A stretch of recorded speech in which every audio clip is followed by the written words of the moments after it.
बिस्मिल्लाहिर्रहमानिर्रहीम। अस्सलामुअलैकुम नाजरीन, मिक्स्ड इन्फो टीवी के साथ मैं हूं जाहिद फ़ारूक।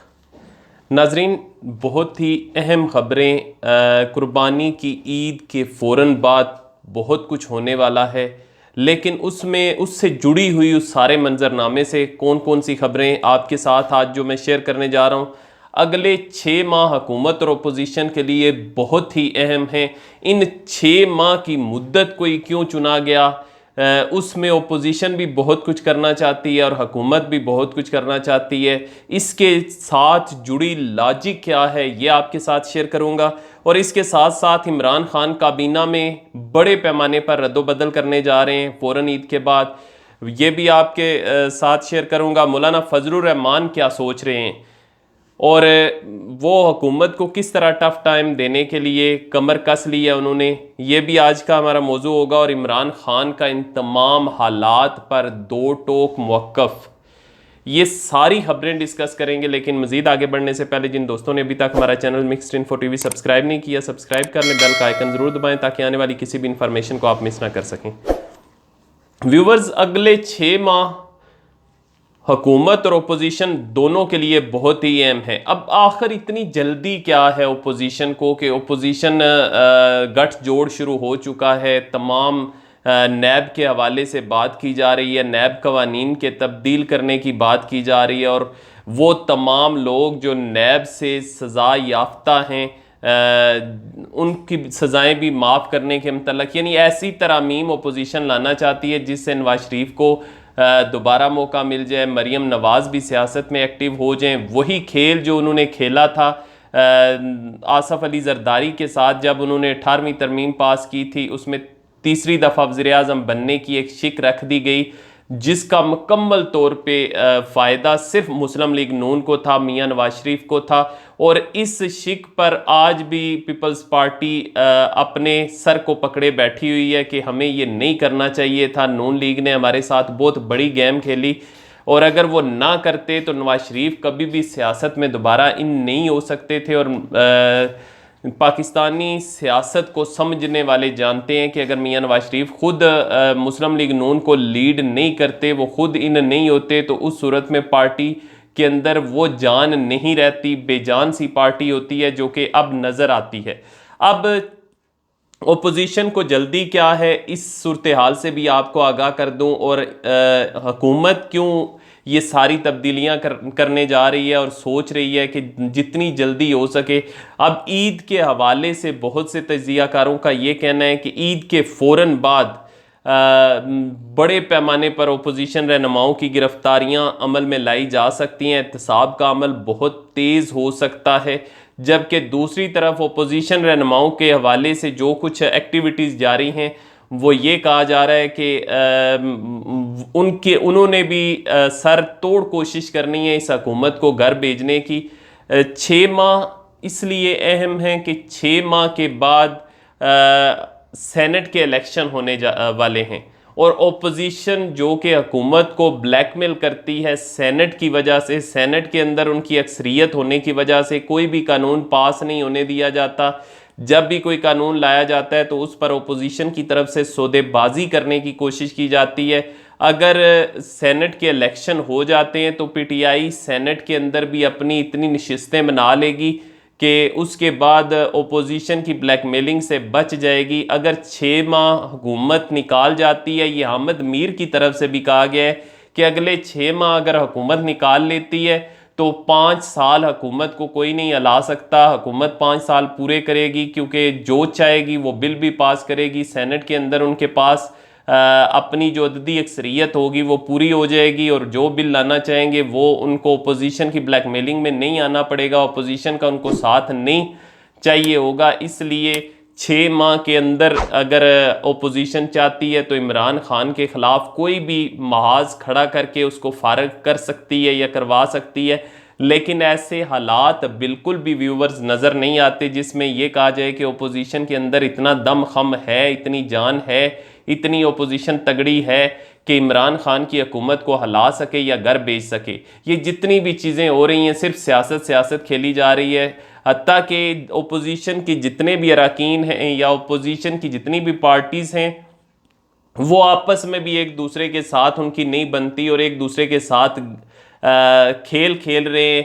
यानी एक मौलाना फजलुर रहमान की तरफ से शहबाज शरीफ के साथ मुलाकात करके ये तो कहलवा लिया उनसे कि इमरान खान की हुकूमत जो है वो मुल्क और ये हुकूमत एक साथ नहीं चल सकते, लेकिन क्या मौलाना फजलुर रहमान शहबाज शरीफ को अपने साथ खड़े कर सकते हैं अगर वो एहतजाज की तरफ दोबारा जाते हैं? तो इसका जवाब बिल्कुल ये समझ लीजिए कि वो साथ भी होंगे और साथ नहीं भी होंगे। जो पहले वाली पोजीशन थी उसी तरह की, क्योंकि शहबाज शरीफ के बारे में ये कहा जाता है कि उन्होंने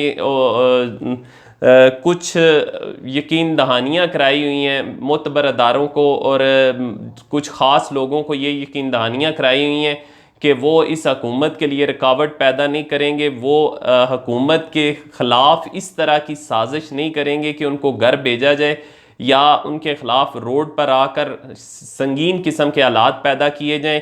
और मुल्की मेशत भी इस वक्त इस ऐसी नहीं है, इस बात की मुतम्मल नहीं हो सकती कि अपोजिशन को खुलकर सियासत खेलने का मौका दिया जाए और मुल्क के अंदर अनारकी हो या ऐसे हालात पैदा हों जिससे माशी जो हालत है मज़ीद अबतर हो जाए। इस चीज़ की भी अदारों की तरफ से बिल्कुल भी इजाज़त नहीं दी गई है अपोजिशन को। बाकी जो कुछ वो कर रहे हैं वो सिर्फ यही अपनी बैकडोर जो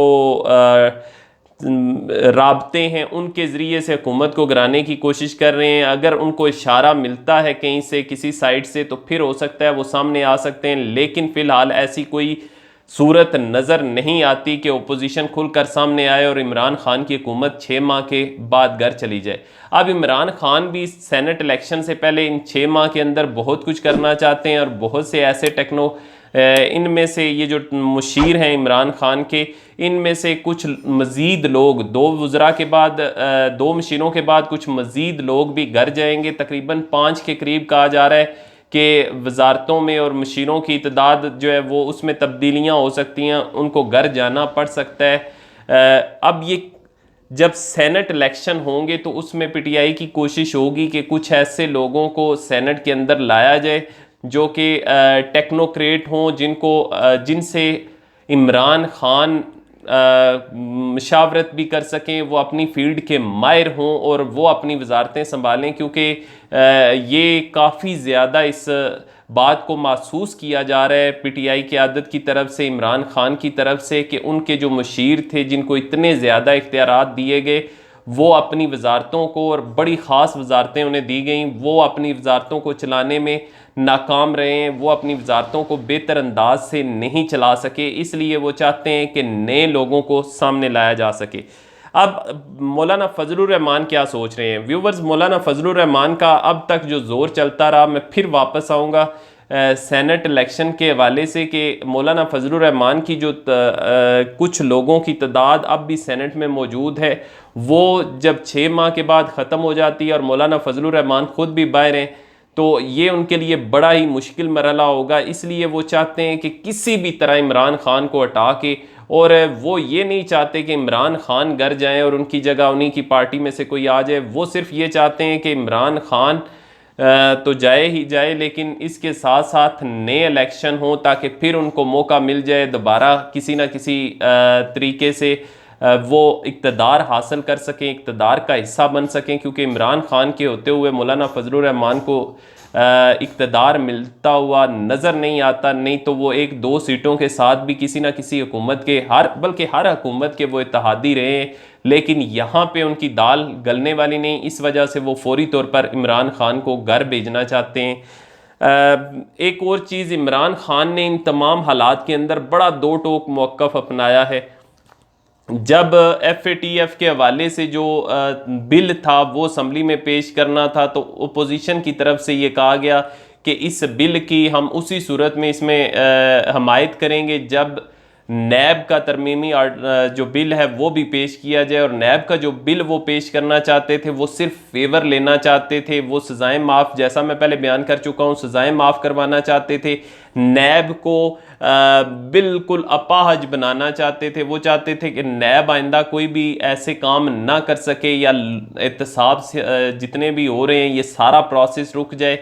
जिस पर मुशावरत भी हुई, लेकिन हुकूमत डट गई है। हुकूमत की तरफ से साफ इनकार कर दिया गया कि हम कोई भी ऐसा नैब के अंदर तरमीम नहीं करेंगे जिससे आप लोग ये समझते हैं कि जिन मुल्ज़मान के ऊपर यानी उनको फारग हो चुके हैं या उनकी सज़ाएं हो चुकी हैं वो वापस आ जाएंगे, या जिनके केसेस चल रहे हैं वो बच निकलेंगे। ऐसा किसी सूरत भी नहीं होगा। हत्ता कि शाह महमूद कुरैशी की तरफ से भी ये कहा गया है कि एहतसाब के अमल पर कोई समझौता नहीं होगा, भरपूर तरीके से ये जारी रहेगा। नैब कानून को तब्दील नहीं कर सकते, मखसूस शख्स के लिए नैब का कानून तब्दील नहीं किया जा सकता। ये शाह महमूद कुरैशी की तरफ से कहा गया। गुज़िश्ता दिन इमरान खान ने इस पर बहुत ही सख्त मौक़िफ़ अपनाया और उन्होंने कहा कि मैं जो पार्टी की पॉलिसी है उससे किसी सूरत 1 इंच भी पीछे हटने के लिए तैयार नहीं। हमारी जो स्ट्रगल है वो इसी नाम पे है कि हम जो करप्ट लोग हैं उनका एहतसाब करेंगे, और एहतसाब के हवाले से किसी सूरत में भी कोई नरमी इख्तियार नहीं की जाएगी। इनको कोई NRO नहीं दिया जाएगा। व्यूवर्स, ओपोजिशन जमातें ये तो कहती हैं कि हमने NRO नहीं मांगा, हमने कब इमरान खान से NRO की बात की है। तो ये जो तरामीम पे सौदेबाजी हो रही थी, फैटफ के हवाले से जो सौदेबाजी हो रही थी कि नैब का भी साथ तरमीमी बिल जो है वो पेश किया जाए, तो ये सारा हकीकत में NRO ही था। लेकिन एक ख़बर और भी है जो मैं आपको पहले भी शेयर कर चुका हूँ, एक दफ़ा फिर बता देता हूँ कि जो फैटफ के हवाले से बिल था, जो हमारे अदारे हैं, इस्टेब्लिशमेंट है, उसकी तरफ से ओपोजिशन जमातों को बिल्कुल वाज़ेह पैगाम दिया गया है कि इसको आप अपने बाकी जितने भी चीज़ें हैं उनके साथ मत जोड़ें। ये मुल्की मफाद का मामला है और इसको हर हाल में पास होना चाहिए। इस पर सौदेबाजी की गुंजाइश नहीं है। सौदेबाजी करनी है तो बाकी चीज़ों में करें, लेकिन ये फैटफ के हवाले से जो आ रहा है इस पर किसी किस्म की सौदेबाजी, और ये मौक़िफ़ सामने आने के बाद, ओपोजिशन जमातों को ये पैगाम जाने के बाद, अब हुकूमत मज़ीद स्ट्रॉन्ग अपने आप को तसव्वुर कर रही है इस बिल को पास करवाने के हवाले से, और इसी वजह से डटी हुई है कि हम नैब के हवाले से किसी सूरत भी ओपोजिशन की तरामीम को तस्लीम नहीं करेंगे। व्यूवर्स, ये थी आज की ख़बरें। मज़ीद जो भी अपडेट्स होंगी आपके साथ शेयर करता रहूँगा। अपना और अपने मौजूद लोगों का बहुत ख्याल रखिएगा। मेरे बहुत से व्यूवर्स ऐसे हैं जो बैरून मुल्क मौजूद हैं, उन सब के लिए मेरी तरफ से ईद मुबारक, ईद की नेक तमन्नाएँ आपके साथ हैं। अल्लाह ताला आपको हमेशा खुश व खुर्रम रखे। मुझे इजाज़त दें। अल्लाह हाफिज़।